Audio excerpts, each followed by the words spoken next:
What's happening, people? I need your help. Like, I actually need your help. I'm currently in Australia and I'm going to keep up the podcast whilst I'm here. What I need from you is ideas for guests. So I know I've quite a lot of Australian listeners. I've quite a lot of people that listen to the podcast in Australia that aren't Australian. So if there's anyone that you want to come on the podcast, regardless of whereabouts they are in Australia, I need you to either Instagram DM me who you want on, or leave a comment on YouTube. Before we get into this episode, remember I am sponsorless and I mostly pay for the podcast with the money I make from my online coaching. And good news for you, I'm going to be taking on quite a lot of clients for the January Madness. So if you want to get into shape and learn how to lift from yours truly, starting probably on around January 3rd, just apply via the link below. It'll be in the show notes on Spotify or Apple, and it'll be in the YouTube description on YouTube, funnily enough. Audio listeners, the first 30 seconds are going to make absolutely no sense for you, but I had to leave them in. And if you watch on any sort of video platform, you'll understand why. This is one of my favorite episodes. Brad was on Love Island, but if anything, the bit where he talks about his upbringing towards the end was actually way more entertaining, but I know a lot of people will love listening to the Love Island stuff. And before I let you go, why have you not liked the video on YouTube yet? If you're listening on Spotify, why have you not rated the podcast yet? If you're listening on Apple, why have you not left me an 800-word review? I don't know either. Enjoy the show. Huh? Hold on, I'm sorting my salute. I'm not gonna. Do you think? Hello. Yeah, don't forget that. No, I was sat there. Main part of the thing. Oh, Jason started drinking.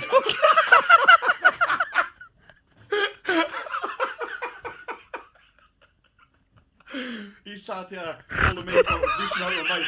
Says the man that's drinking out of a vase. What was your Spotify Wrapped? Like, what was the list? Did you look at it? Believe it or not, I actually couldn't.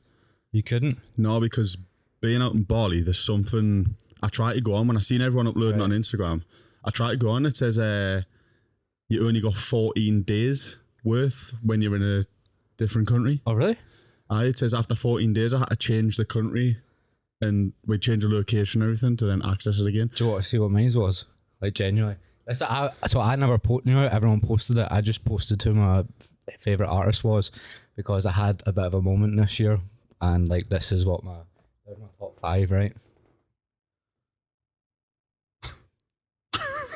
Get fucked. Miley Cyrus, Malibu.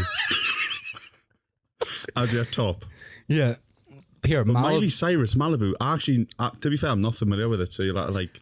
I'll play it to you when we get back in the villa. That'll be our going out tune. It's the chorus for it. See for these podcasts, right? I usually prep quite a lot, and like what I'll do, because a lot of the people they won't. Basically, if you Google their name, it's just going to come up their Instagram.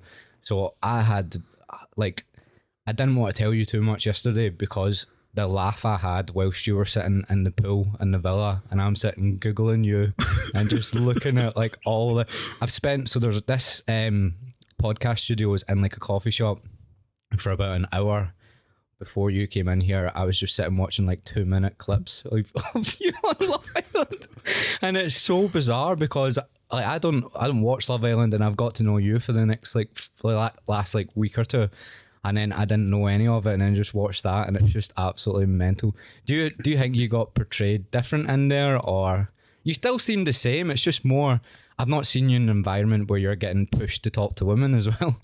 So it's not so much like you get portrayed. Well, some people get portrayed in a certain way, like that is completely not them. Yeah. And then some people kind of like get portrayed in a way where it's like, I don't know, it's like emphasized. So say for instance, if you have a moment where you're going mad, that'll get emphasized and everyone's like, he's a fucking nut job. Yeah. Like just because they've had like a 30-second outburst out of a 24-hour day and all of a sudden he needs fucking sectioned and this, that and the other, like he shouldn't be on that show. Mm-hmm. And then you've got another one where it's like, if you're not interested in a girl, people outside don't think anything like, oh, he's just not interested, maybe he's not attracted, maybe they don't get along. When you're on that show, it's like, oh, what an arsehole he is, like he's a fuck boy, he's just wanting to pie her off so he can go on with the next one. And it's a madness. But obviously when you're in there, you don't give a shit what's happening on the outside. You actually kind of forget what's happening and you're just in that bubble. But then when you get out and you see stuff and you've got the messages and you're just like, someone's messages saying like, oh, you're this and you're that because you didn't like this girl. And it's like, sorry, fucking hell, like, just because I don't like someone doesn't mean that I'm this and that. It's just I'm a like, misogynist. I like, honestly, some of the shit that you get like is just... Are you still getting shit from that show to this day? Not so much, because I think from my experience, it was like, so I was in there and I was friendly with a hell of a lot of people, and like, there was a lot of things where like me and Faye looked like we hate each other. We got along very well in there. Which one's Faye? Is that the one that always says? Faye's the one that everyone thought was a nut job because she just puts an F in front of think, when she goes thinking. That one. No, not that. Faye was the one that would kick off a lot. She just kicked off. Did you say so? Like, bear in mind, I've not watched the show. I've watched like 2-minute arguments that you've had. I had an argument. You're always on the little sofa going, listen. I was on having an argument with Faye. Obviously, that was the only part of that conversation I got through. Obviously, some of that conversation. She was saying that she thinks you're a cunt and all that. She did. She was like, "You're a cunt," and then I was just like, "Right, whatever you've got to say."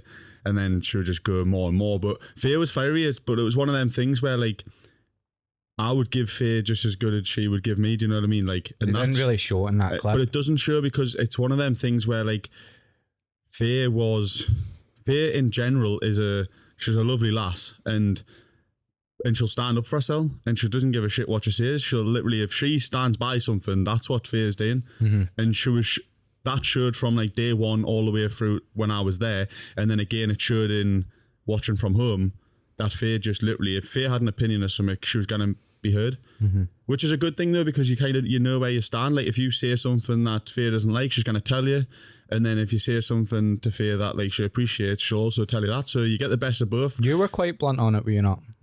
At times, because you just haven't got time to piss around. Like, look, you're in there, and if you're there from start to finish, it's 8 weeks, and technically you're in there to find love. Well, that's the idea of it. Do you know what I mean? Like, not a lot of people do. A lot of them find it for a brief moment and then end. Some of them, obviously, you look at people that have been on the show that are like, people are engaged, they've got kids, like from previous shows, they've got kids and that. There's like, people will stay together a long time, and obviously it's good to see. But I think the bigger percentage of it is that people just go on that show, end up in a couple, they end up finishing, and then, do you know what I mean? It goes off that way, but it's a hard one because you go in there thinking like, I kind of need to find, like, you go in there thinking this is love, and I'm going on here because I need to find love. So that word need, you start trying to think, fucking hell, I need to overthink, and I need to find someone, I need to be with someone in here. What? Whereas at times I was just like, look, I'm not interested. And what the worst thing about not being interested in someone is, in there you have to be interested. So it's, I'm interested in you, and then I'm like, well, actually I'm not really, so I'm going to then go and say I'm interested, and you just end up going from girl to girl, and you're selling them the dream, because realistically you want to stay in there. Like, you do want to stay in there. And for me, at times you'd be like, look, like, oh, like, I really like you, blah blah, and some of it, like, it's just pure bullshit. One of the clips I watched was, I think it was when you left, and it's because I can ask you a question on it as well. When you left, I think it's Faye, that's her name, yeah. And you were like, you can stay. The other girl, Lucinda, is it? Yeah. You were like, you can stay in because for the opportunities. And then she was like, started crying. She was like, you don't come in here for the opportunities. You come in here for love. Did you go in for love? So I went in, if I'm completely honest, and I told the producers this before I went on. I was like, I went in there completely open-minded. I was sat there at the time. I'd been single for like, I think it was like 3 years. And I hadn't been dating or anything like that. And why had you not dated at all? Because you said you hadn't been on a single date. No, I hadn't been on a single date from then. It was just, I had a massive long-term relationship, and that lass that I had, that long-term relationship, when we ended, we were best friends, and that lass, she meant the world to us. Like, she'd done everything for us, and we ended on good terms, and she was still my best friend. So it was kind of like, I don't know, I kind of wasn't ready to get involved in too deep, but also I just could not be bothered with the whole dating briefly.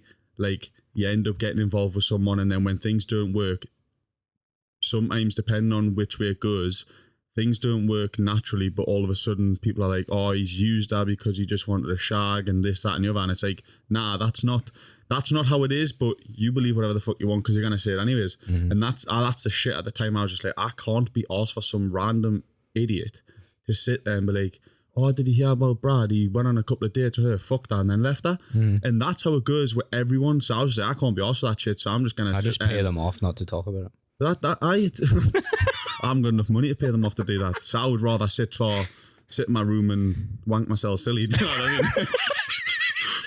That's the thing. Do you know what I mean? Like you How you were doing the shower earlier? You were in there for fucking ages. No, I was having a shit before. I had a shit before. I was letting the shower heat up and then I had a shit and then went in the shower. But no, but it is like, I'm not joking. You could sit in your bedroom and have a wank. There's been no stress. Literally, you wipe the mess away, flush it in the toilet, and it's gone. Do you know what I mean? That is the bottom line of it. Whereas you can't just like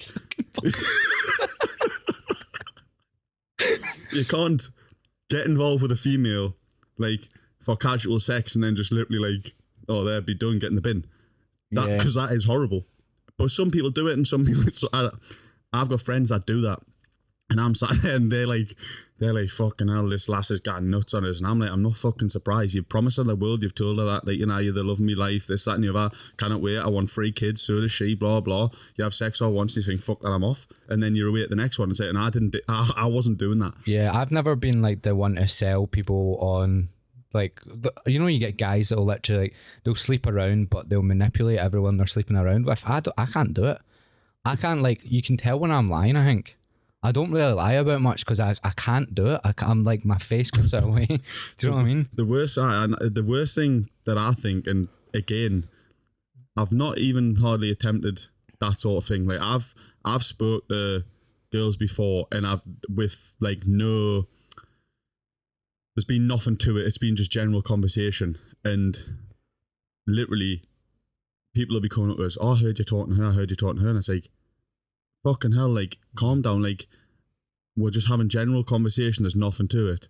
But people talk, and I'm not joking, the place where I live, if you fart at the top of the street, you've shit yourself by the time you get to the bottom. That is the type of place I live in. Like, honestly, like, some of the shit that gets circulated around where I live is fucking nuts. I love the place I live. People there, funny. Did loads of rumours come out about you when you were on Love Island, surely? Nah, like, because there wasn't anything there. I had a long-term relationship, and I'd obviously been single and not really involved with anyone. So, like, after that, so I didn't really have much shit. Like, the main shit for me was, like, while I was saying that there used to be loads of rumours, but I think it was because the ages that I was saying my ex was, like, you're going from, like, the age of 15 to 23, so you're going through school, and then, like, people would just start rumours just for the shits and giggles, like, just, like, you know, I'd done it myself. I would be sat there thinking, fucking hell, them two are together. I've heard that he's been doing this, and I would just tell them, just so that you could sit back. You'd be, the best thing is when you're the first one, because I'd tell you something, you tell them, and by the time it blows up, you're just sat at the back with your popcorn, just been like, now I started that, you know. I remember a boy from our year in school, like, I'm not going to say any other names, but basically he cheated on one of the girls at a party with another girl in school, and our, like, lunch hall just had, like, rows of tables, and I remember all of us were sitting there, and we'd all been at the party he'd cheated on the girl with, and she'd been at another party, and we knew he was going to have to tell her, and he told her at lunch in front of about 50 of us. And, like, my mate just seen him about to walk up, and he just knocked us, and he was like, and we all just sat there and watched the full thing. And it was probably some of the most entertainment I've ever had in my life. That's the thing in school, when you're in school, relationships, or obviously when you're in school, like, say mine obviously lasted longer than school, so mine, like, started in school and kind of, like, went out to the normal life. But in school, I remember you could literally start seeing a girl, finish her the next day, and start a fresh relationship with someone else that same day. I remember when we were in school, man, there was a girl, and everyone back home, if you watch this, you know exactly who I'm talking about. But there was a girl that came in, and basically what we'd found out as she was in a relationship with one of our friends, and we were like a big friendship group, but she'd been flirting with another one of the lads from the friendship group. So my pal finished with this girl, and then we sat and says, yeah, how many people do you think this girl could go out with in one single school day? So all the lads, to be fair, I actually wasn't one of them, right? But I was like pushing lads, go on, you do it, you next. And I'm not joking, in middle school, this girl went out in one school day, bearing in mind that's 9 o'clock in the morning till 3 when the school bell rang. And she had 7 relationships. The worst thing... Does she go out with them, break up with them, or just keep going out what with would people? happen is, so the lad that found out she was chatting to someone else just finished her in the morning straight away. Finished her. You keep saying finish her. It sounds like you're finishing her off. So finished with her. I finished with her, so just like, it's ended. And then the next lad would come in, I was nearly about to name drop there, but I don't mind. It's like, do you want to be my girlfriend? She's like, yeah, no, well. So she started seeing them. Literally, I think it worked out as a boyfriend a lesson. Because I think, because it was 7, we had 6 lessons per school day. And obviously she ended her first one before the start of the school day. And then it was pretty much, it worked out as each lesson. So when she was at art, she was seeing blah, blah, blah. She then went to English, she was seeing someone else. She then maths, another one. Do you know what I mean? And then she had double DT, so she got asked out twice in one lesson. In the same room. But that's the sort of thing in school, it's so easy because you've got that mentality where you do not give a shit if you upset them. And the next girl does not give a shit if you're in a relationship an hour earlier. Like, they don't care, because in the school, it's like wildfire. Imagine doing that at this age. Yeah, so that is kind of like that environment, no, isn't it? Except there's way more feelings involved.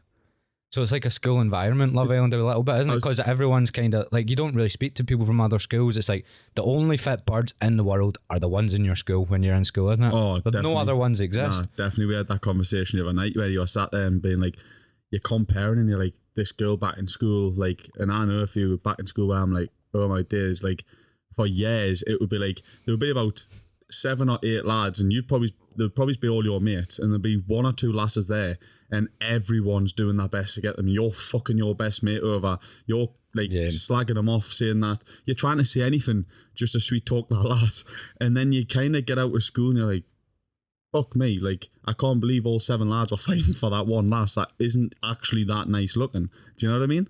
Like, obviously there is some good looking lasses, but when you leave school and you get into the big world, there is so many. We went to Iain before, and this was like, we just finished school, and a load of every time you went to those places, people from the same school were on the same holiday. So they booked the exact same, like, the whatever it was, Thomas Cook Holidays in Hamilton. They just went and booked the exact same one on the same flight, same hotel and all that.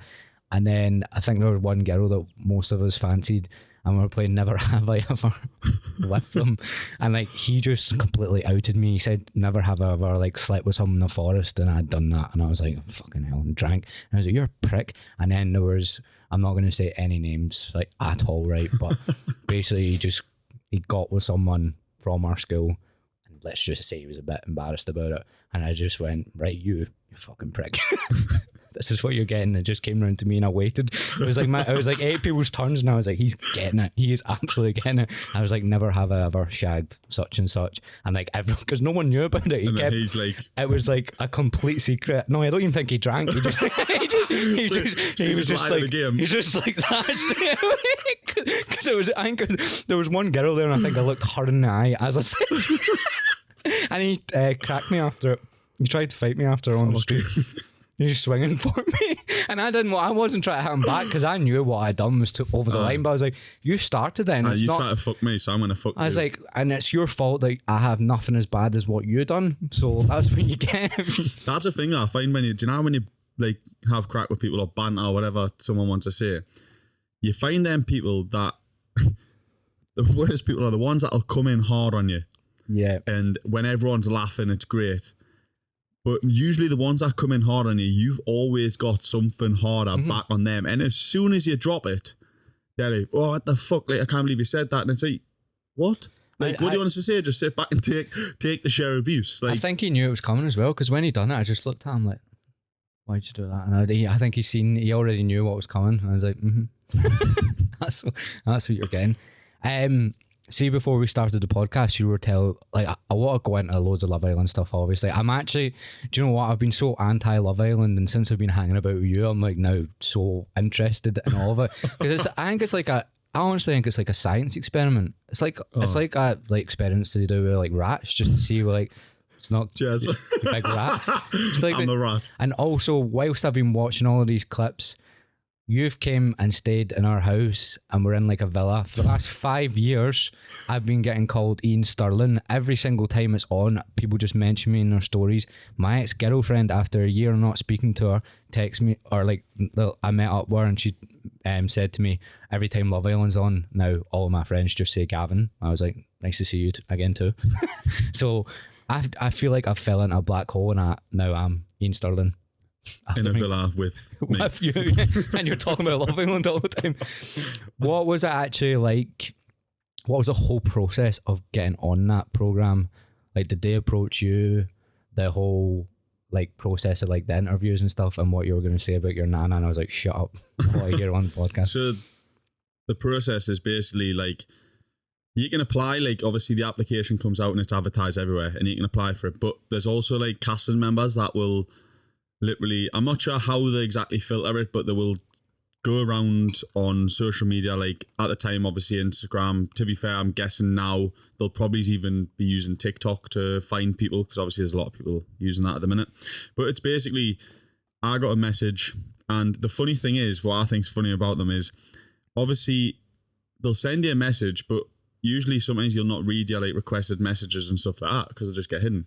So then sometimes you'll get like a load of comments on your pictures or likes. So then you get you'll see them notifications and you're like, who the fuck's this? Like they've liked 10 of my photos and they put daft comments on, and then normally one of the comments is DM. So then you look in your request and you have one. And basically I was at Graft, and for those that don't know, Graft is work. Just in case. Yeah, I didn't know. Did you not? I thought it was some kind of job. A graft is a job. It's just obviously graft in a job. So anyways, so I got a message, and at the time it was here, just wondering, got a brand new show here called Parties in Paradise. Wondering if you'd like to be involved. And at the time I had IBFA booked with the lads. So I was like, look, can you give us a bit more information on it, because I've never heard of it, and the time that you were wanting me to like be filming this, I've got like a holder that's already paid off and everything. And they were like, look, we can't give you any information. All we can say is like, it was something like, oh, you'll party all around the exotic islands on this boat, and it'll stop off at these clubs, and then you can... So they don't tell you it's Love Island? No, because you knew what Love Island is, but you didn't know... No, so basically this is how I got approached. I didn't get approached for Love Island at first. So they said that, and I was like, well, look, like, if you can't give us information, I'm not cancelling a holder to end up going on this show. Fuck knows what I could end up being on, do you know what I mean? For ours and our Parties in Paradise might have been a disguise for fucking Naked Attraction. I could have woke up and I'm standing in a fucking blue box with my dick out. Do you know what I mean? Like, you didn't know. I was like, you need to give us some information. If I'm going to go on this show, I want to know what I'm going on. And then I was like, nah, not really into that. And then a lot of the casting members are casting for multiple shows, so they could be doing like, you know, Naked Attraction, they could be doing Love Island, they could be doing... You've really got a fear of Naked Attraction, don't you? I actually enjoy Naked Attraction. I wouldn't go on it. I'd love to be a crowd member and watch in person, because that is mad, and everyone that goes on that, fucking hats off to you, because fuck that. That is just fucking... It's a mad way to go on dating, like, that you see the full lot before you see them with clothes on. But anyway, so I was like, nah, look, I'm not really into that, blah, blah. And they're like, well, also casting for Love Island. So I was like, yeah. So I got contacted also in 2019 for Love Island, which would have been like season maybe 4 or 5. It was like the Tommy Fury, Molly May, that sort of one. And I got offered to be... I went down to London and done an interview to be a bombshell. And... What's a bombshell? What's a bombshell? No, Love Island. So basically a bombshell is you have your starting lineup and that, and then every now and again they'll drop in a bombshell, male or female. And basically what a bombshell is meant to be doing is normally it's someone that's going to go in there, cause an upset.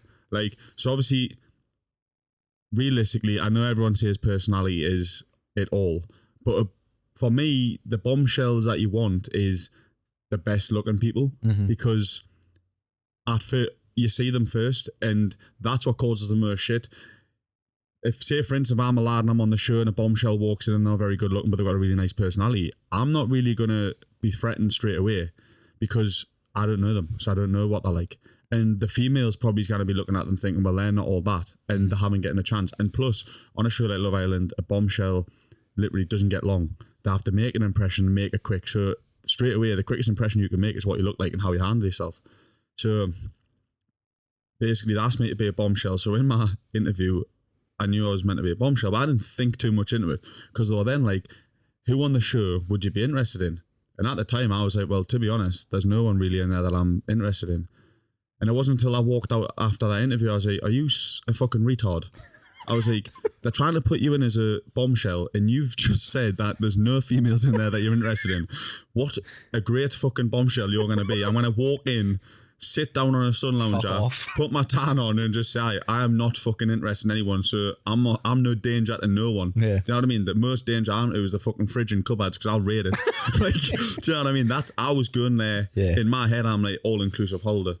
All-inclusive holiday. I'll see a lot of good-looking women, because they are good-looking. They just wasn't really me. Anyways, so I went down for that. Didn't happen. So they then, after the Parties in Paradise, they were like, all right, so would you be interested in Love Island? Obviously, I knew what Love Island was. I was a Love Island fan before this. So I was like, yeah, no problem. And then things just happened really fast. Like, you would do Zoom calls with just the casting team, and they would put you forward. Like, even when you get scouted, you have to do the application, because there's factors of the application that they need. But you get fast tracked. So as soon as you do the application, they'll just pull you straight out. And then basically you get like multiple Zoom calls. And then because COVID was a bit still involved at the time, a lot of it was Zoom calls, where there were certain stages that were Zoom calls. I mean, certain stages where normally it would be face to face, like when meeting the executives. Sometimes that was just Zoom calls. And then until you get so far, then they would obviously make sure that you are like COVID free, and then you would go down and meet them and stuff like that. But some of the casting stuff is actually, out of the whole experience for Love Island, the casting thing, and like the casting, and then you did, because of COVID, you had to do 2 weeks lockdown in a villa with a chaperone before the actual show. And for me, I was only on the show for 2.5 weeks. It's still a long time to be in that environment, and I believe I still made quite an impact while I was on. Like, do you know what I mean? But the 2 weeks beforehand was absolutely class. There was me and my chaperone, he's called Sam, and similar age, both similar interests. He was a absolute top lad. Good crack. So me and him just had... What are you able to do? So like, are you like in isolation? Yeah, so you basically get your own villa. So you've got your own villa, there's just the two of yous, and then you've got a villa with a pool, you get like weights and that, so you can still train. The only bad thing is you can't leave the villa. So like, what about phones and stuff? Phones, you get your phone taken off you literally as soon as you land in Mallorca. You got taken to this little place where like basically they do a load of checks and everything, and then you hand your phone and all your valuables, hand them all over, and that's it. And at first it's hard, because not even messaging home or anything, just like looking at the time, you're just like, time's it? Like, not just when you check your phone, what time is it? Put your phone away. You don't know that, but it's like your phone is literally like, I hate it, but it's part of you now, innit? It is, but then during that 2 weeks, like after like about a week, you kind of just like, you kind of get used to it, which is weird. But then even more so when you're in the villa, like without a phone, it's just, you kind of forget you get a phone, but it's completely blocked. Like, you can take pictures on it and you can text other people in the villa that are probably no further than 20 meters away from you. So it's easier to just shout at them rather than send them a text. And the thing is, sending text messages in there, you think it's secretive, but it's really not. I found out that. Wait, so you send text to each other? You've all got a phone? Yeah. And then you can text each other, but they actually don't keep it secret? So basically, you've all got a phone, and on there you can text. You've got everyone's. Are the public aware of this, that you have a phone and text? Yeah, you can see that, because that's how the whole phrase is. I've got a text. Yeah. Like, is normally it's a way of ITV. Obviously, that's when I've got a text. Normally, it's like, someone's going on a date, someone's going home, a bombshell's coming in, or just something happens when you get a text. But you can obviously text other people like random shit, like from previous shows. I'm horny as fuck. I mean, just had a wank in the toilet. Here's a picture. But I mean, I'd never known anyone that was texting into that much detail, but like, it was more of just people would just piss about. Like, you'd be sat just like even close, and you would just send your mate some McDuff. Like, me and Jake used to text each other the most pointless shit ever, but you would just sit and giggle at each other, even though you were like literally like 2 meters away. You just giggle at each other and then look at each other and acknowledge that you've seen the text. But I remember there was one time when I was in a situation where with the producers where I didn't agree with what they were saying, and I was quite pissed off. Yeah. And obviously because you've got the mic and that on, they can obviously hear you. And at times people would you'd hold the mic like that, and then you'd tell your friends, and then straight away producers, can you let go of your mic, blah, blah, blah. So I thought, I'm going to be really sly here. I was obviously dumb as fuck though, because I'm sat with Jake and I'm typing on my phone. And I'm like, that to Jake. I'm like, look. And then obviously they come through the tannoys are everywhere. And I remember I was slagging the producers off for with the on their phones. so I was like, I don't know if I'd use the word slagging. It was like slagging, bitching. Like I was slagging them off about a situation. I was basically, oh fucking, these done this, blah blah. So I'm texting Jake, and Jake's like, oh fuck no, blah blah. And they came through the tannoy and was like, Brad, you do realise we can see what you're typing on that phone? So I'm like, delete. Even though they've already seen it, I'm just like, fuck's sake. And I'm like, obviously cameras everywhere, and I'm just like, fucking hell, like, they're going to be sat there thinking, who does this cunt think he is? Yeah. Like, do you know what I mean? He's on our show, and he's calling us this, and I'm just like, but, you know, I think there's a lot probably worse that's been happening. How well do you get to know the producers, right? Because see, you talk about the show every now and then, we'll ask you questions when we've been out for dinner and stuff. Yeah. But the way you talk, you never say their name or like who they are, and you just go the producer. And the way you talk about it is as if it's like there's some like god from another country, as if like they were untouchable. The way you talk about it, like, do you get to know them? Like you're on a first name basis with them. You've seen them all the time. So before the show, you've got like a casting producer, and then like the head of casting and that, and you see them like in the little interviews and that before you go on the show. And then like there's like the 3 executive producers. You meet them. I met them twice before I went on the show. Right. And then after the show, during the show, I seen one of them for about 15 minutes, and that was it. So like, that's why that's why I name them as the producers. I know who they are, but because I've not actually had that much engagement with them, they are just producers. I don't call them. So when you're talking about, they've told me this, and this, it's always through speakers on the tannoy. So there's 2, the producers that you actually deal with. You've got like the on-show producers, which they're actually really good crack, like really good crack. I remember there was 3. So you'd have like during the day. This is a mad thing because people didn't realize that. Although everyone's in that villa, there's a producer also in that villa with you, walking around. Right. But obviously they're never in shot, because sometimes you'd be having conversations with someone, and the tannoy would come up on the tannoy and be like, say if me and Jake were having a conversation, and they were like, Brad and Jake, could you go and have that conversation like over there? And you would go over there, and like the producer would like kind of dodge it so they weren't ever in the shots. Right. And the producers would kind of like, you'd get pulled now and again. Like you always get called to the beach hut. Beach hut's a bit where it's like literally like if that camera was just facing me, it's just me here by myself. This looks a wee bit like it, doesn't it? It's more like a wicker chair, blue background, meant to be like the beach. Nice. But you'd settle like this and just be like... it fucking stinks. And it always smelt weird. I'm sure there was a bottle of spray on the floor as well, so you'd spray it before you walked in. Oh. Just because it was always that you'd be out in your swim shorts and all that, and then you'd sit down on and get that wet. And anyways, people on the beach are funny as fuck. I can't remember. There was a man and a woman. The woman, whoever done it at the time, was a bit... When you're just talking straight to a camera and not someone, you need that person to be very good at what they do. Mm-hmm. So you need, like, when they're talking to you, I found it hard when I spoke to the female, because she was just very like, it was blunt. So she would question me bluntly, and I would just blunt answer back, because that's what I was getting. Whereas there was a guy, and he was honestly so funny. And if you ask any person that's been on Love Island that's had experience with him, everyone loved him, because you would go in and he would be that what's the word? He'd be that like energetic just over a mic. Like you didn't even see him. I still didn't even know what he looks like. You don't know. So you never figure out who these people are. No, I never really? ever seen him. I used to sit there, and I used to have it when I used to sit in the beach. I'd be sat there thinking I could see a man in about 40 with a bald head, quite chubbyish, and like he wears glasses to read, and that's it. Like that was just the envision I had. It was alright, so that you can't. I thought you were talking about an outline you could see. You've just made that up in your head. That's who I was talking in my head. That's how I was walking, and I'm sure. Say if he's called John, John in my head was a fat 40-year-old bald man, and Right. and he was What kind of accent? I can't remember what his accent was. It was very distinct, but I can't even mind where he was from. But Right. he was just class. As soon as I walked in, I just started laughing because he was just, the energy you got off him and that was like, I'd love to meet you outside here because I could sit and talk to you forever. And everyone Let's make it happen. Let's get you a pint with that guy. I don't know, like I say, if you're watching this, reach out.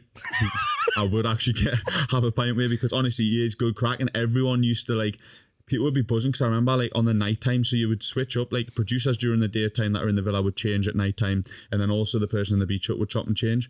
So at night time, when whoever had the first beach hut of the night, when they come out, everyone would always be like, who was in the beach hut? And they'd be like, oh, I can't remember what his name was. I want to say it was John. So let me just call him John. Let's go, John. Apologies if it's not John. John.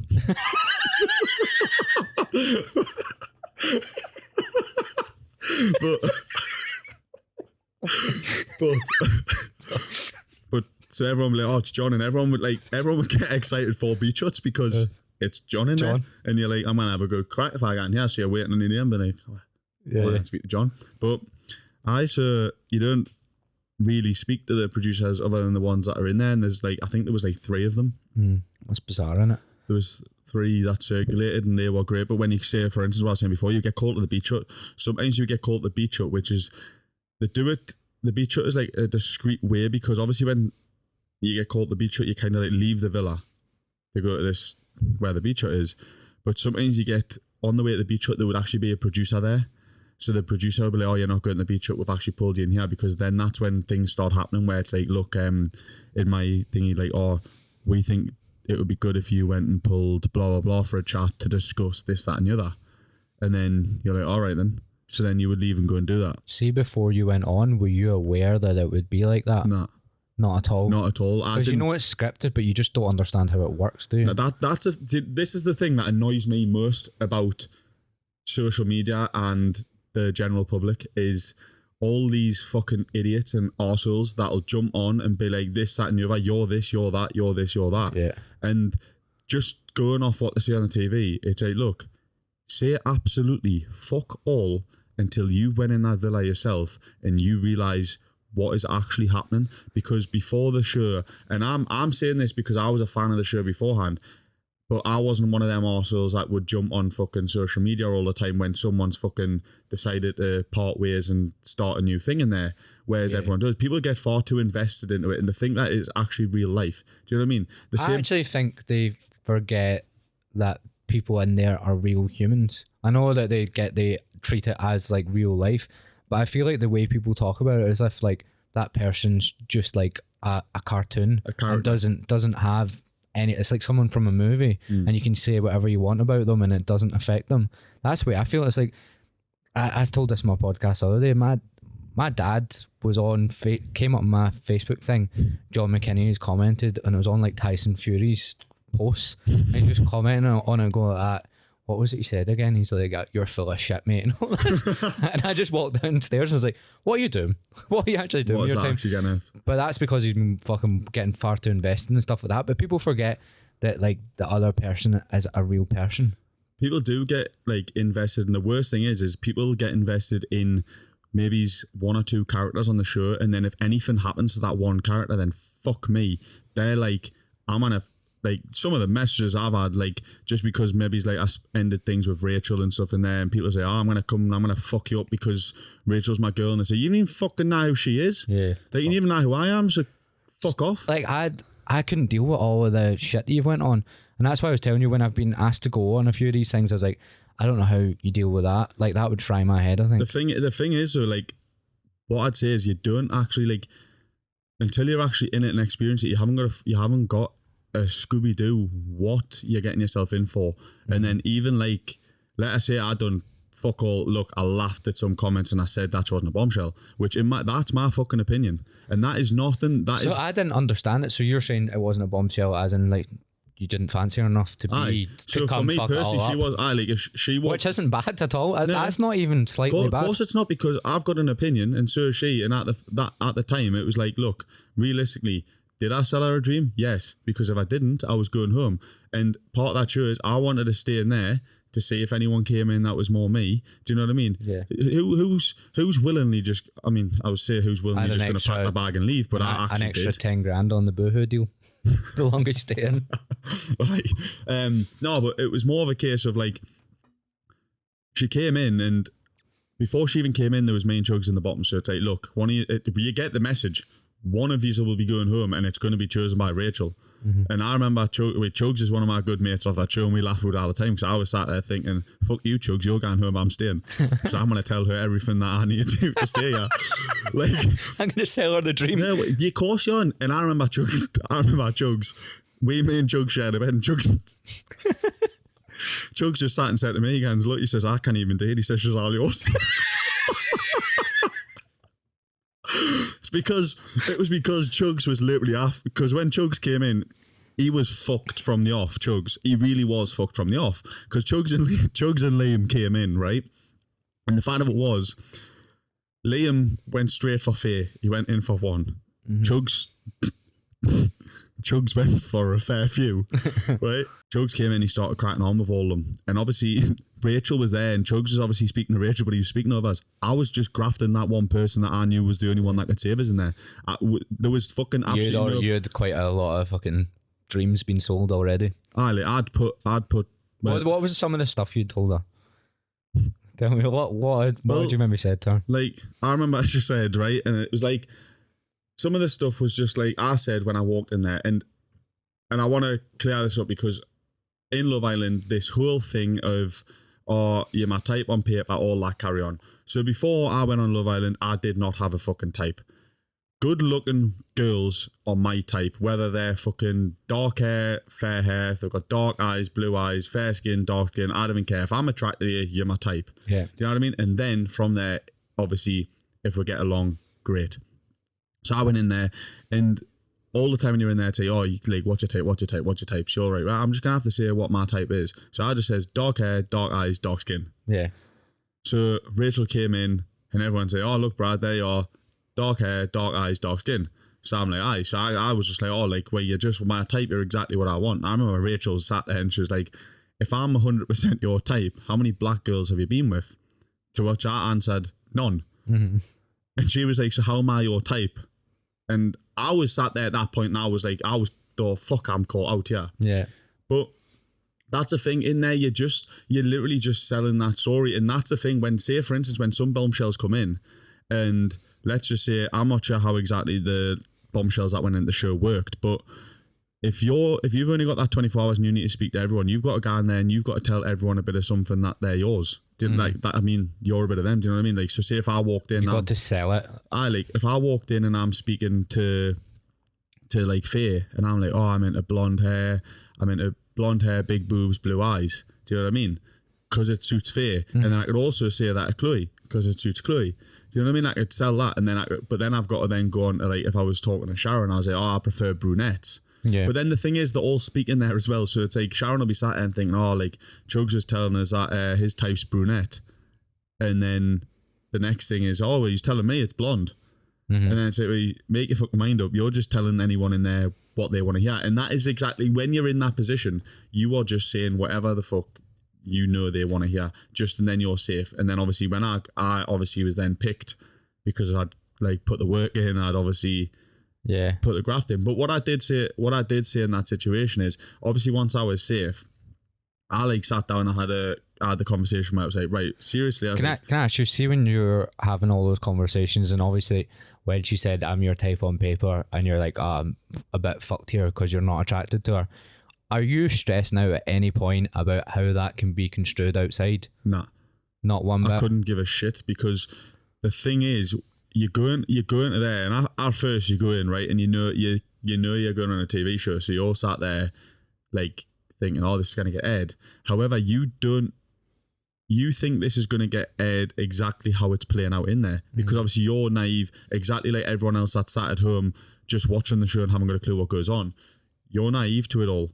Obviously, you don't realise until then you're out how different what happens in there, how different it looks on the outside. Do you know what I mean?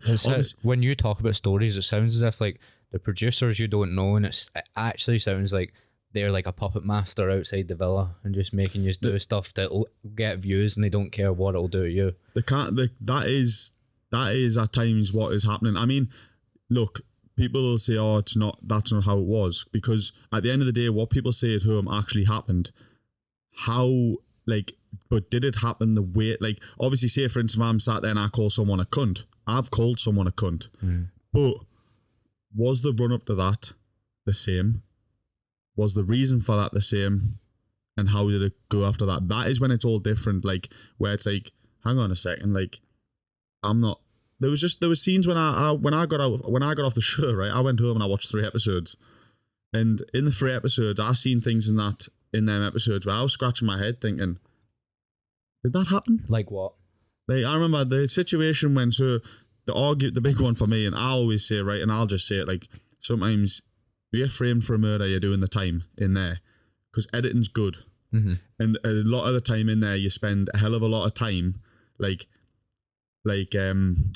cameras getting like shots and stuff like that. Obviously, then they use for editing, and obviously you like redoing scenes for them. You can redo scenes, you can re-say things, you re-say phrases. So you have like an argument with someone, like, hang on, can you just go sit on the couch again and do it? Like, not so much the arguments because heat of the moment, but there'll be scenes where like they're like, oh look, lads, can you stop having that conversation now and go down there and continue having it? Right. Okay. Just so they've got a different scene and stuff like that. But obviously, it's entertainment, and they want it to be the most entertaining, like, hour or 40 minutes or whatever it is.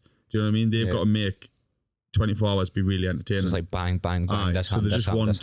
It's like, you know what I mean? It's like you look at other soaps and that, or things like that. It's like fucking EastEnders and Coronation Street. It's kicking off every fucking night. Imagine someone living dies there. Every episode. Imagine living there. You'd be fucking petrified whether your dad, your brother, your mum, or your sister's going to die tomorrow, or some car's going to come flying through your living room wall. There's going to be a fire, and someone's at the top of the house, someone falls down. Fucking nearly the full cast die at Christmas. Like, do you know what I mean? I would hate to live in Coronation Street. Do you know what I mean? But that's, people get invested and think that's fucking real. I think that, like, you know, either think that Fizz and Tyrone were seeing each other and he cheated on her and he left. It's like, them people aren't even named by that name, but that people get invested in that shit. And it's like, it's just a madness that when I was sat with Faye having a conversation, like, we're basically, me and Faye had a disagreement about something, and then we had a conversation. This conversation was long because we had a conversation where it was like, it was literally, it was kind of split. So Faye basically came in to grill us about something I'd done, but we'd what also done? I can't. Ate all the Special K again. Wasn't eating all the special. It wasn't eating all the Special K. To be fair, Faye actually used to fucking piss us off because I used to make bowls of fucking cereal, and as I turned my back to put the fucking milk in the cupboard, Faye would take it, fuck off, and eat it. And that used to grind us, and like, she'd do stuff like, I'd make a fresh cup and she'd dunk a fucking biscuit in it, so my cup I would have a load of biscuit floaters in. And I'm just sat there thinking, that was, you know what, they were like, I don't even get pissed off easily, but fucking around my food and drink, that fucks us off. And Faye used to do it, but it was kind of, I remember at first, because obviously you don't know too many people, and Faye done it straight away. And I'm sat there. She try to wind you up, or she's just one of them that doesn't understand. No, me and Faye got each other very early. Like, so we knew what she was doing. So she'd done it, and I was sat there and I was like, right, how do I handle this? Because I'm fucking pissed off here. And these fucking I'm crumbs. sat there thinking, you fucking cunt. Like, you fucking took my, you've took my granola. You've took my granola, you're getting berries, and now you fucking dunked your biscuit in me coffee. How very fucking dare you? And she sits there laughing at us. And I'm like, oh my God, this is riling us. But obviously, you start knowing it's like, you know, it was good cracking. Like I say, that's how me and Faye, our relationship was good in there as friends, because we just kind of sparked off. There was a scene where I was a bit of a cunt. So when Faye called us a cunt, she was fucking 110% right. But what had you done? So basically, we're playing a game, and it was beer pong, and you had to, whatever cup you hit had a thing on the bottom of it, and you had to, like, it was like a task. And my task was kiss the best looking female in the villa and also kiss the worst. So I had to go up and kiss the best looking first. So I walked up, and at the time, again, I wasn't interested in anyone in there, but so I was planning on Rachel for the best looking one. Rachel, no, I didn't. But Rachel wasn't in the Rachel wasn't in the villa at the time. But I went and kissed Chloe first as the best looking, and I kissed Faye as the worst. Right? That was just more of a thing. Faye wasn't the worst looking, in my opinion. But I just thought, you've pissed me. You dunked your biscuit in my teeth. You pissed me off a few times. I'm going to piss you off. Plus, deep down, I knew Faye could probably handle it better than anyone else in there. Because if I'd went and kissed someone else, I think, well, not anyone else. I just think there was a few people in there. A few people of them couldn't give a fucking flying shit if I went and kissed them. They weren't bothered. They were all strong-minded, and they would have probably just says, go fuck yourself. Yeah. Like, do you know what I mean? They didn't care. Like, your opinion's your opinion. But Faye obviously handles things well. But anyways, we had this conversation, and Faye sat there, and we're having the convo, and Faye's like, you're a fucking cunt. So I start laughing, and I'm like, you can call us whatever you want. And Faye's like, look, you're fucking laughing, you're nothing but a prick, blah, blah. She kept going in on us, and I was just laughing away. But then we had a serious conversation afterwards. So when I watched that episode back, I think it was like episode 3, and this is when I just stopped watching. This is one of the scenes I've watched. I actually was sat there thinking, I'm sure. So basically, Faye calls us a cunt, and when I watch it at home on TV, my face is like I'm sat there as if like you're sat there like a lost puppy, not a puppy, but you're sat there like as if you're scared of it. And that's what it looks like. And obviously that looks good for the producers because Faye's put me in my place. And I remember when they took you got the serious conversation and then are calling you a cunt and you're laughing. So if they took clips from the serious conversation after and reversed them and just used the shots of your face in between, that's minging in it. And that was actually grim. Yeah, because that's when I got home, and when I watched it at home, I was sat there thinking, did that happen? I was like, I'm sure. And I was like, what? And then that's when I stopped watching it because I had such a fucking mint time. I had 2.5 weeks in there, and it was absolutely fucking class. Like, it was mint. I have this notepad, and see if I don't look at it, that's a good sign. Like, see if someone's like I'm not really enjoying the conversation. What have I got on here? But I came in with a plan of asking you about your upbringing at the start, because I've known you for a week now. You've talked about your brother, but you live with your nana, and you just kind of said that you got out of a bad situation. What actually happened for your childhood? So this is a thing that not a lot of, I've always said this, a lot of people, this isn't any sob story or anything like that, because everyone's been through shit. Well, you can preface it with the fact I've met you for a week and I don't know any of it. Wait, this is the thing. So it's but the thing I always say is, before you go and judge us, get to know who I am and what I am, and then when you say shit about us, then at least I know that you're saying it because you know. Do you know what I mean? I actually have been a prick. No, but do you know what I mean? Then people have got. Then I'll be like, oh, you can say whatever the fuck you want because you know exactly who I am. But I don't know. Again, I don't like it saying it's a sob story, but when people ask the questions, I'll answer it because I really don't give a shit. Everyone's got a story, and it's the normal. Everyone's story is the normal to them, and that's how they've been brought up. And I although I didn't enjoy it, I kind of sit back now and I'm kind of glad it happened because I'm kind of glad how I am now. I'm proud of who I am and what I stand for. And obviously the butterfly effect, if I didn't go through shit like that, then that would never have happened. But obviously there's a load of shit, but I think the generic ones is just a lot of people know, obviously I live with my nana, and I've lived with my nana since I was 3-year-old. And that is not because my mum's not there. Basically, my mum lived not far away, and at the time it was my mum, my little brother and his dad, and I class my brother's dad as my dad because my dad wasn't around. I met him once when I was 17, right, and never seen him again. How was it when you met him when you were 17? Everything seemed fine. So I ended up someone I knew ended up getting in contact with him, and we met. Went to Pizza Hut. Decent bit. What did you have to eat? One of them fucking, do you know them ones when you just get a pizza and you can help yourself the salad? Oh, class. I got a couple of lettuce leaves and just filled the rest of them bacon crunchies. How have you been? It kind of was. It was eating thingies. So, literally we're in there an hour, and I'm sat there thinking I've got 17 years fucking worth of questions here. Yeah. But anyways, everything went well, seemed fine, but then he just kind of just fucked off again. I think he blocked my number on that, and I was just like, oh, cheers, no. But I went in there not giving a shit because I'd went 17 years without him, and I've got someone that I don't live with this person. I don't he's not my real dad, but to me he is my real dad because he's the one that if I need anything. What do you know what happened with your mum and dad at the start? No. Or why you fucked off or anything?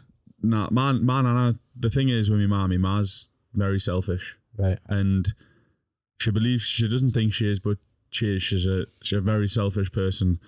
And my nana always says that my mum like warned my dad away. Like my mum used to be, my mum gets involved with fucking idiots. Right. Absolutely fucking idiots. And my dad apparently wasn't anything like that. And my mum used to warn him away, basically saying like shit like, oh, if you come and get involved, blah, blah, this will happen, that will happen. That's what my nana told us. So I always, as a kid, I always kind of, is the right word, resented it. Like, I always knew in the back of my head where, like, you stopped me having a relationship with my dad. Now I kind of don't really give a shit because I'm kind of sat there thinking, like, at the start, I'd be pissed off at my mum for doing that. But then I'm kind of sat there thinking, like, if I had a kid out there and I wanted to see them, I couldn't give a shit what I was threatened with. I'd do my utmost best to see that kid, like.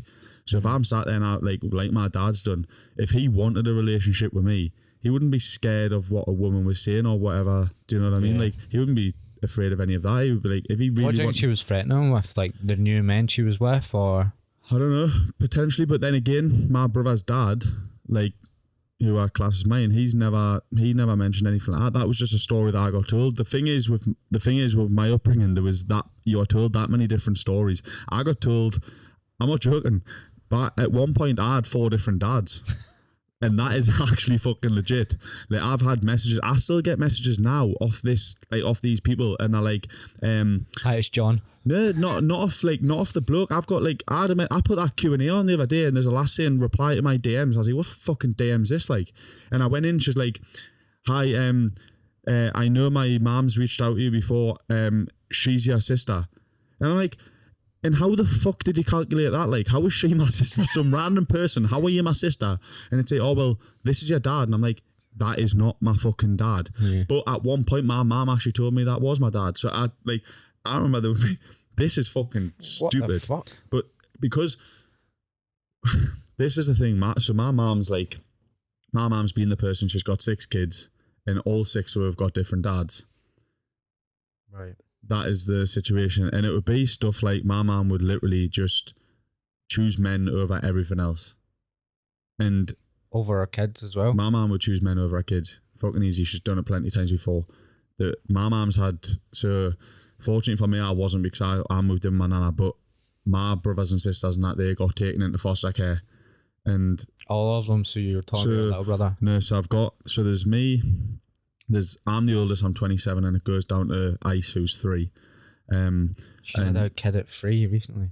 So my mum had me when she was 18, so she's still quite young, but my little brother's 3, and I've seen him twice.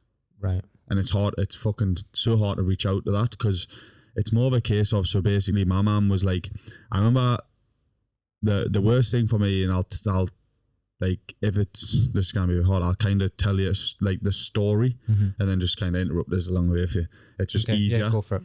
So basically, from a kid, I always remember that, like, my mum was unbelievable. Like, I remember she was an absolute, like, to look at. Like, I look at pictures of my mum when I was a kid, I'm looking at pictures of my mum thinking, fuck me, she's a good-looking woman. Mm-hmm. Like, she's a very good-looking woman.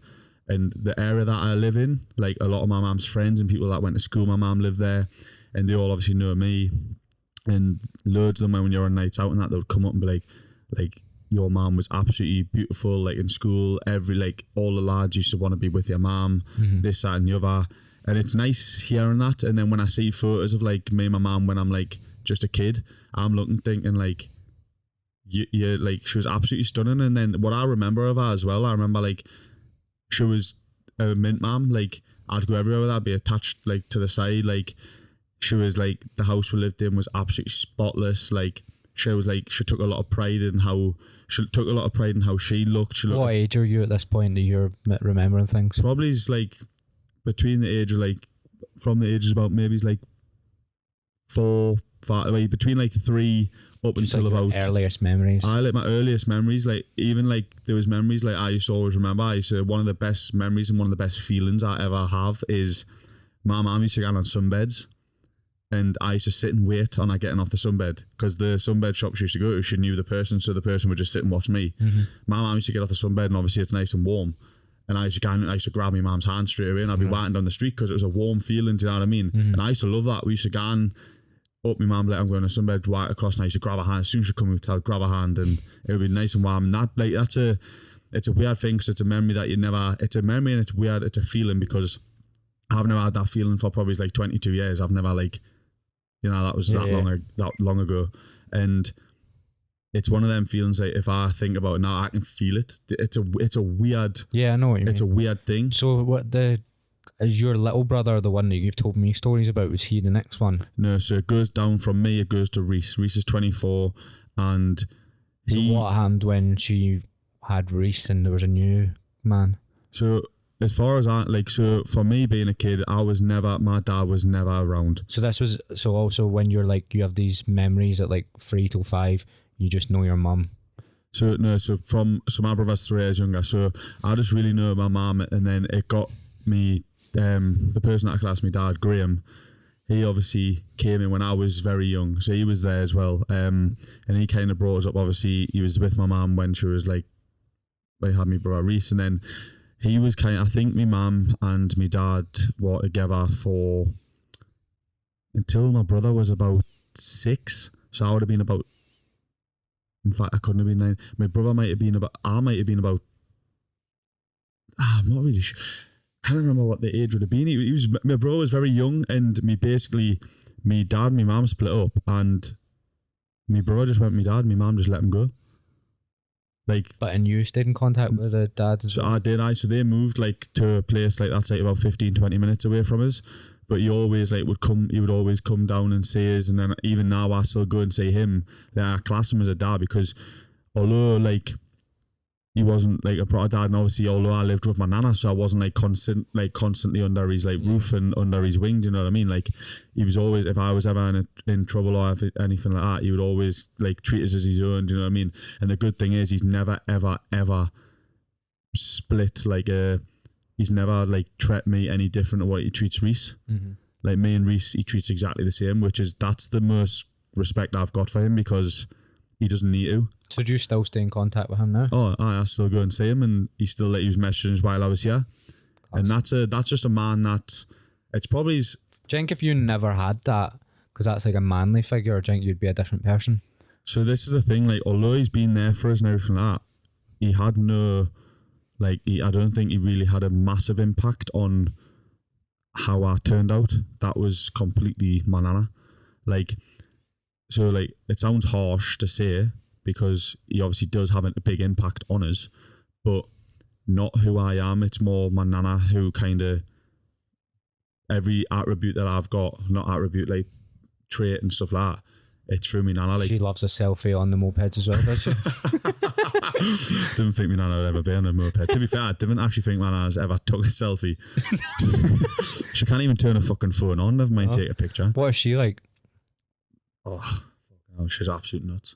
Is she? Oh, she is. I thought you were going to go the best. No. I could sit there and say, you know what, my nana is a lovely, lovely old woman. My nana's a cunt. What? My nana, honestly, no, that sounds harsh. I was not expecting that to go. I was expecting it to be like this. Right, okay, right. So yeah. My dad wasn't there, and then my mum didn't have it, but my nana was up. She was a cunt. No, no, I'm not joking. Because my nana is mad. She is fucking nuts. Everyone that knows her, so I'm talking man, I'm praising my nana back before she was unwell. She was a hard-faced woman. She was someone that people were scared of. Right. She did not give a fuck what she said, what she done. She still doesn't give a fuck what she said, what she done. But back then she'd back herself up. So if she said something, someone had a problem, she'd be like, well, what are you going to do about it? Whereas now she's she'll say something when someone's got a problem, she'll still be like, what are you going to do about it? But the fact of it is, she's going to do very little herself about it because she can't. But she would be she's so brutal. Right. So was she like that with you? Oh, massively. Man, and I'm not joking. Like grounded and all that? Or? No, never grounded. Man, and I was, it was weird. The things I would get in trouble for on the normal situation. If I got kicked out of school, man, and I was just so fuck, I wouldn't get grounded. And then if I got in laughing. trouble with the police, man and that they would cover up for us, like stuff like that. I used to do loads of shit when I was a kid. I'd go and set fire to dunes, I'd go and put people's windows out, I'd egg windows. I'd be an absolute little bastard. Like I was a pure shit. I was known around Amble a lot of the time as that's the boy I don't want my kids hanging around with because he is bad news. And I'll be hands up, I was a stupid little arsehole as a kid. Like I was the cheekiest twat ever. Like I would walk up to people, I would give them so much grief and then just fucking run away. But my nana was like, she's honestly like, I could never, like what my nana done for me, like I could never ever repay what she done for me, and I'm trying to repair that now because obviously the way I see mine and my nana's relationship is, but it's like my nana took me in and looked after me when I was at my most Just vulnerable. you and her. So no. So at the start, my nana had a partner. My mum's dad. So my granddad died before I was even born. My nana says he is an absolute cunt. She says he was a cunt. So many cunts. My nana says that my mum's dad literally just used to shag women and move on to the next one. Right. And he actually just stay with her. He's got kids everywhere. No, not stay with her. He was. I think him and my nana weren't much. My nana just got pregnant and ended up having my mum. Right. Okay. They weren't much. And my nana told me, she'd be like, oh, he would just fuck anything in his way. He used to go. He went to fucking. He's got kids in Thailand because they come down to fucking Amble once, and I'm like, what the fuck's going on here? The bus of Thai people. And it's like he would go to Thailand. She says he's got kids in Africa and stuff like that. My man's brother's not living in fucking South Africa. He was just an absolute fucking. He was like a sex pest. Yeah. Like an absolute sex pest. He was just a womanizer and all that carry on. And I haven't heard my nana say a good word about my mum's dad ever. No. She doesn't speak about him much. But my mum was with the bloke that I class as my granda. And I think I was about 5-year-old, so looking at 22 years ago. He died of, he got a blood clot and he died. And my nana from that day has never ever dated another man. Oh really? Never. And at the time, so my nana was only fell for him. My nana was only at the time I don't know. The thing is, what I think it is, my nana was only 55 at the time. At the time when that happened, I'm sat there thinking like, my nana's just my nana. She's old because she's my nana. Like as a kid, like when I was like 5-year-old, like even if my nana was 30, I'm like, she's ancient. You're ancient. Do you know what I mean? Yeah. Because I just, your nana, so you expect that. Now when I look back at it, I'm like, my nana's 55-year-old. Like she I know people. Again. I know people that Did you ever dated. ask her anything about it? Nah, she never dated, and I think it was because she had her kids, they grew up, she started enjoying herself, and then took me on when I was 3, and when my granddad died, I think she just thought like, look, like I'm now going to stop enjoying, my priorities are that kid, and it was me, and she like stopped everything just to look after me, like, so it's massive. Like me and my nana argue all the fucking time. Yeah, really? And it's weird because when I tell people like some of the shit, they're like, I can't believe like when people hear the way me and my nana talk to each other, you'd think we fucking hated each other. Like we'll go in hard on each other, but our relationship isn't a typical like nana and grandson relationship. Like at times it's fine. I'm going down to my grand's. She's cooking me a Sunday roast, and she's a fucking cunt. I wouldn't eat my nana's Sunday roast. What the fuck? My nana can't cook for fucking shit, man. My nana's the type of person that told me to fucking heat a pasty up on the radiator. She eats. I shit you not. I shit you not. I walked into the kitchen, right? I see my nana put fucking 3 Richmond sausages on a plate, put it in the microwave for 30 seconds, and then walk away with it. I looked at her and says, what have you just done? She said, I'm just heating them up. I was like, they've been in the fridge and need fucking cooked. She'll eat them. And then the worst thing is, though, in them situations, I'm sat there thinking, Nana, you will make yourself ill. She'll then reply, Brad, fuck off, I'll do what I want. So I'm like, fair enough. Andy, she is honestly, all my mates and my family and everyone all know, like, she is hard because I'm not joking. You try and tell her something, she doesn't give a shit, her way or no way. Honestly, I shit you not, that the time when I remember I was a kid and I was just like, because the microwave was broken or something, and I'm like, how the hell am I meant to heat this pasty up? So you fucking put it on the radiator, you fucking idiot. And I'm like, what? Heat heat a friggin' pie up or a pastry up on a radiator. It's like, nah, like... I've just built up this beautiful story in my head about you and your cancer last week. It's just the opposite of what I thought it was going to be. That's the thing, though. Like, what's like the maddest thing she's ever done? Or like just anything mental that she's done? oh, where do you start? I can tell you a funny story, but this guy made me look really bad. Do it. Fuck it. So there's a story about when I slapped my nana with a chicken fillet.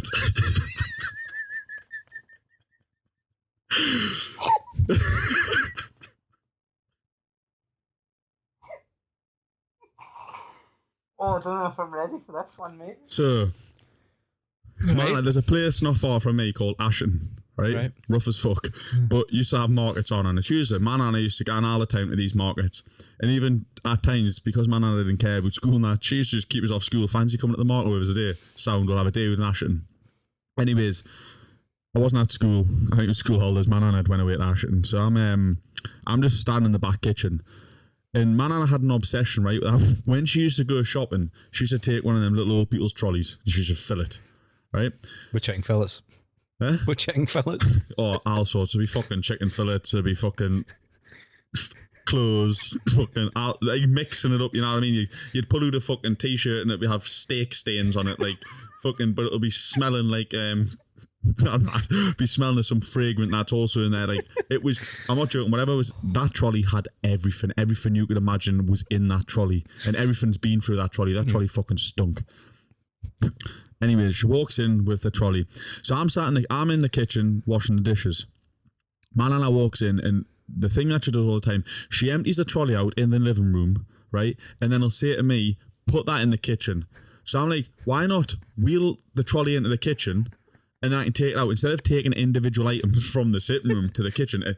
She just fucks it on the floor. No, she'll take it out. She'll put it on the bench, like put it on our like little table that she always had. Yeah. Put it on. She'll just get everything out. Everything's fucking everywhere, and she'll like take it back. So I'm like, oh, I'll 20 trips later, I'll eventually get in the kitchen.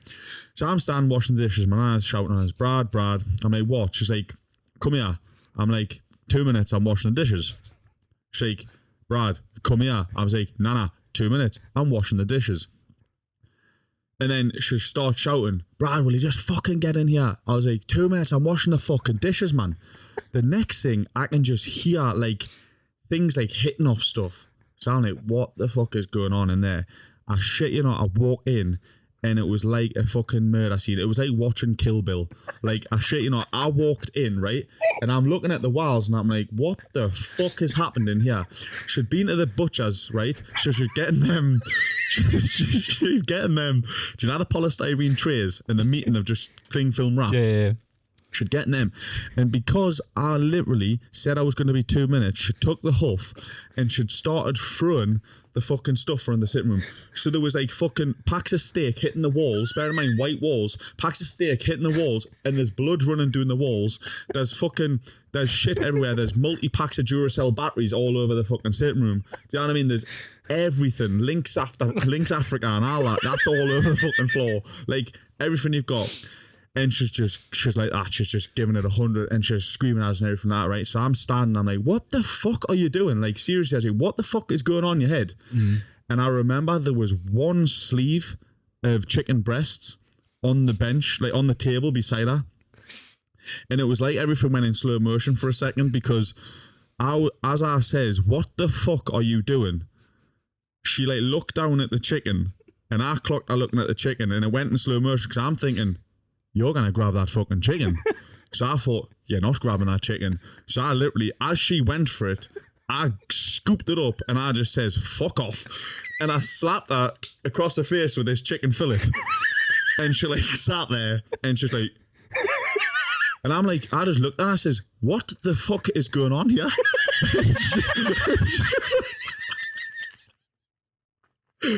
And she was just like, she was kind of like, it was as if I'd actually knocked sense into her because she then kind of like came out with France.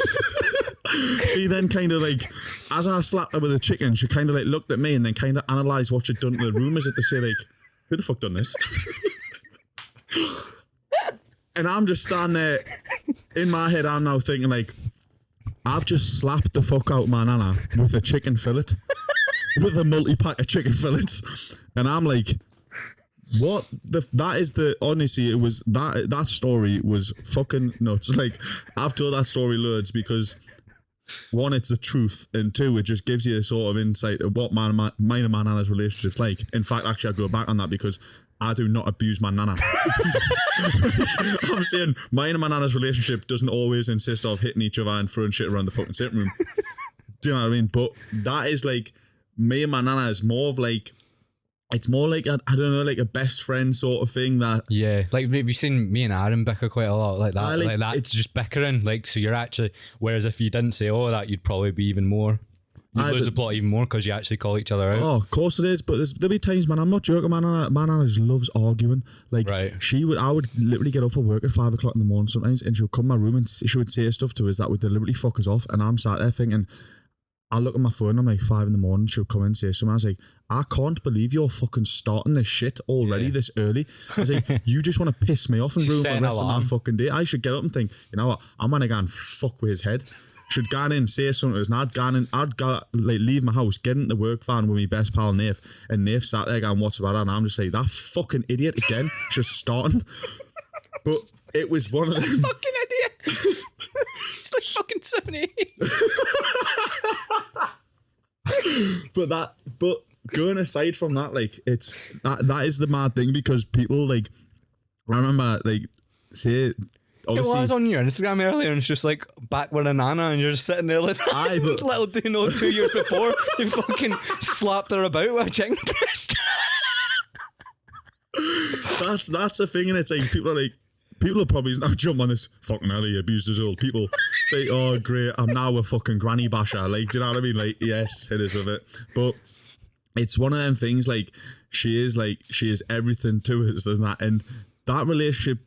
It's funny because at times, obviously, when I'm like, do you know what I mean? Like, when I need, like, she still tries to care for us as if I'm just a little grandban again. The things that she'll say and that, like, she's like right worried and stuff like that all the time. And obviously with her getting all that, like, the relationship, like, it has changed. It's like, so basically it was kind of like when I was a kid, she was like looking after us. When I got like the teenager area where my nana wasn't too old and I was a teenager, we used to just fucking gone mental. Like, gone mental with each other. It was a fucking...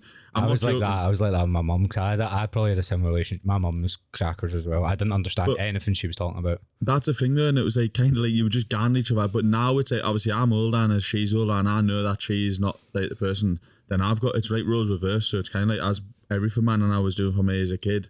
Like when my nana used to like my nana would like obviously bathe us and stuff like that, make sure I'm all right and that. And then it's roles reversed. Like I've got to, like, at times I like to wash my nana and that in the shower because she's just not capable of it. Yeah. And I remember the hard thing was, I remember my nana took, she was a very outgoing woman, like so outgoing, like I say, so fucking just fucked in the head. She was nuts, like batshit crazy. And she had an accident, and I was like, at the time, I think I was about 15, and I walked in and I seen her she was just collapsed on the floor. Right. So obviously the ambulance came and all that, and she had to go and spend like a week and a bit in hospital, and she come out, and when she came out, it wasn't so much the illness that fucked that, it was our confidence had been fucked that much from the illness.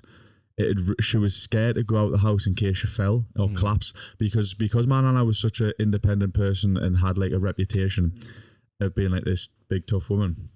She didn't want to then go out and have members of the public seeing her quite vulnerable. So she stopped going out, which meant that, but like ego bruising. She's too self-proud to show weakness. Like even now, like when I'm trying to help her and she's like, I don't fucking want your help, and it's like, you need it though. Like stop trying to do everything yourself. Like not long ago, she was really ill. She was in that hospital and stuff, and I was in the house and she couldn't like even get out of bed at one point, and so I was like having to like carry her out of bed, put her in the sitting room, and then when she wanted to go to the toilet and that, I was having to like walk out the toilet and that, and then it got to a point where it was like I went and I walked into the shower and that, and she was there for a long time, and I was like stand behind the door being like, is everything all right and that, and she was like yeah, but I kind of sensed something wasn't, so I was like, look, I'm just gonna go in. She was just sat there and I just looked and I was like, Nana, look, like this is like, she says, I'll help you, like, yeah, do you even have to worry? And I remember the hardest couple of seconds I've ever had with my nana, like a hard one to swallow, was the fact that it was the first time I had to wash my nana in the shower, was when I was washing her. She looked up at us, and she like looked up at us, and it was something around the lines of like, I can't believe it's come to this. Yeah. And she just, the way she said it and the look in her face, she was so ashamed of herself. Like, and I just like looked and I says, Nana, like, you're old, like, stop trying to do everything yourself, otherwise you'll end up doing more damage. Like, let me help. Yeah. Everything, things that you need help with, I says, that's normal. And like I say, I go back to the thing of like, when I was a kid, she went out of her way to help me. She would wash her, she would do everything like that. Do you know what I mean? Like, so I'm just sat there thinking like, what difference is it? And just roles are reversed. So it's like, but at the start, obviously that was the first time she had to be in that situation, and also it was the first time I was in that situation. I was kind of sat there thinking, fuck, now this is mad, this. Yeah. But then now it's just normal, and it's the normal thing that happens. But it's one of them, the relationship between me and my nana, how it started. Has it calmed down from that as she got a bit less mental? No, like she's still just Raj. It's just now I'm just kind of like, back then I would, anything she would say and start kicking off, I'd just fucking give it back, because I'm just like, fuck this. I think that's why you're a bit blunt and stuff and really honest with shit. Aye, because my nana's the same, but my nana's always told me the case of like, look, like, she's the type, I remember, she's like, if someone says something to you, say something back. If someone hits you, hit them back. Like, she's always been that type of woman where it's like, it's kind of like fight or flight, especially in a lot of situations. So if someone is going out intending to hurt you, you hurt them before they get the chance to hurt you, because, you know what I mean? Like, I'm sitting here clenching my fist in case you're going to crack me. No, it's more of a case of like, do you know when someone, say for instance, if someone comes out and starts calling your names and saying shit about you, just fucking give them it back, because 9 times out of 10 they're not going to like it, and they'll take more offence to it. Well, one thing I want to ask you about, based off of that then, would you regret apologising about the whole Rachel thing? Because I didn't do anything. Like, we didn't do anything. I didn't have anything to be sorry for at the end of the day. Like, the main thing about that apology thing is like, look, like, you're sorry for, like, it's more of a case of sorry for how it's been construed, how it's been and how it's been put across. But that wasn't my fault. Like, I'm not sorry for laughing at those comments, because they were funny. They were funny, and it circulated everywhere, and a lot of people fucking laughed. And the worst thing is, the fuckers that were laughing were probably the ones that were then messaging me, calling us worse and shit for laughing. It's the same thing. It's like people who share the whole like stuff that happened to Caroline Flack are the same people that then slaughtered Molly May. Aye. Do you know what I mean? That is exactly that is exactly it. Like, even in my DMs, I would have like, I wouldn't, like, I've never, like, in the requests, I just didn't delete them. I just leave them there. I don't read them. But then when I was getting the shit, I find it quite entertaining. Some of the comments about me, I'm like sat there thinking, fucking hell, that's actually quite funny. Like, I'm just random shit. Like, I'm sat there thinking, like, not that you're right, but I'm just laughing thinking that's actually quite good. It's quite witty. It's quite, and I'm like applauding them. But then I'd also then scroll back and they'd be thinking, like, there'd be lasses in my DMs that are like, oh my God, you're such a lovely lad. Like, I'd love to go on a date with you. And then the next thing's like, you're a fucking ugly bastard. Go and kill yourself. Yeah, that's the mad ones, isn't it? But I always think those people that are, I've seen the mindset when my dad was having a go at Tyson Fury. He was going through a right rough time. He'd bought a van for like 2 or 3 grand, realised it was a banger. And who did, your dad or Tyson? No, my dad. I'm sure Tyson would be alright if he bought a banger of a van. But my dad's got this pipe dream that he can sell his house, stop paying tax, stay in a camper van. So he's like, say he's got like 20 grand saved up, and like, even if he heard me say that, he's like, don't fucking tell anyone. he's got it in like fucking random socks and all this. My dad's a bit like me, and he's just, where do you live? A part of Glasgow. And by the way, if you come to his house, he will fucking kill. Good fucking luck to you. But like, if I've told the story about the iPhones and all that, you've seen that one, so good fucking luck to you. But I seen this, he basically had that dream of selling the house, getting a caravan, and then the van he bought, he spent a lot of money on, and realised he'd basically just wasted all his money. So his pipe dream had gone. So he took to Facebook to abuse Tyson Fury. That's a lot of the time. I think it is. I think it's when people are that fucking pissed off with something that's happened in their life or something that's happened to them. They just kind of look at somewhere event. Like, I remember when we all got that shit for doing that, I remember Jake got this message off this person, and Jake replied. And they then replied saying, "Oh, I'm really sorry. I actually didn't even know what happened. I just seen everyone else doing it." I've had that all the time because I get it low key as well, and sometimes I just reply and I go, "I actually think you're funny. I was just pissed off that day." Just leave it then. I just like, what's the point in fucking wasting your time? But it's one of the things. Last question: what's your plan? I've got 5 minutes. So, what's your plan going forward? Are you going to do another show? Are you going to start something else? How are you going to keep the Instagram from diving off the edge of a cliff? So, for me, it's like everyone, although there's a lot of like bad sides, well, there's not bad sides, but like reality TV is actually really good fun. Like the time I was in there was class. Obviously, you deal with shit when you get off, but obviously you deal with a lot of shit when you get off, but like it's part and parcel. Do you know what I mean? And it's like, so I would do with that reality TV if I was asked. I think you've got a good mindset towards it because you realise it's all bollocks anyway. Unless people say stuff to you in person, people will say, but they'll just make snide comments. That's the thing that I've had. I'm the type of person that like people don't actually hate you. I've had worse stuff when I was in the mindset where it's like, trust me, and I told the producers this. I says, trust me, my own mum has said things to me that no one will ever say, and I says, and that's someone that's meant to care for us and love us and everything. Has strangled me with a steak. But that is the shit. I'm sat there thinking, when my own family can treat me and say shit about me, I couldn't give a shit that some random fucking person's telling us to go and kill myself on Instagram when his account has got no photo and his fucking profile picture is a picture of a fucking ginger cat. Yeah. Like, go fuck yourself. Like, I'm not bothered. But then, so I would go on other reality TV and like, do you know what I mean? And then going forward, it's kind of like Instagram is dead. I'm not joking. I force myself to post on Instagram. I don't mind stories because stories are just quick. You force yourself to like you're on the moped, you drive like 100 metres in front, clicks a little selfie. I don't even know. I come out with you and then go home and there's like all these selfies. I'm like, where the fuck did you take them? But that, like, you get used to that, to be fair. Yeah. I never used to take loads of photos and that, and then when you kind of... No, I think it's funny though. You were doing it in here and I think like it's your job, so I just think it's funny. It is weird. And I think when you've been on things like that and you need like photos and stuff, you just kind of... I used to say, for instance, I'd be somewhere and if I was in a cool place, I'll be waiting until it's fucking empty and then I'd take a photo. Yeah. I knew I couldn't give a shit if there's loads of people there. I'm like, I'm taking a picture, yeah. That when I was having that conversation with you the other day and said like, see, I put that Q&A on and I had quite a lot of people asking like, are you going to get into the fitness thing? Like, would you be... And I get messages all the time saying what to do for this, what to do for that. And obviously I had that conversation with you the other day where the two hobbies I've got is gym and football. So it's like, if I could then go and just make something like become like what yourselves do, like personal training, personal coach and stuff like that, that's something you enjoy doing. So work becomes very, very easy because you enjoy doing what you're doing, you enjoy helping people and you enjoy the fitness side of things. Yeah. So it's simple.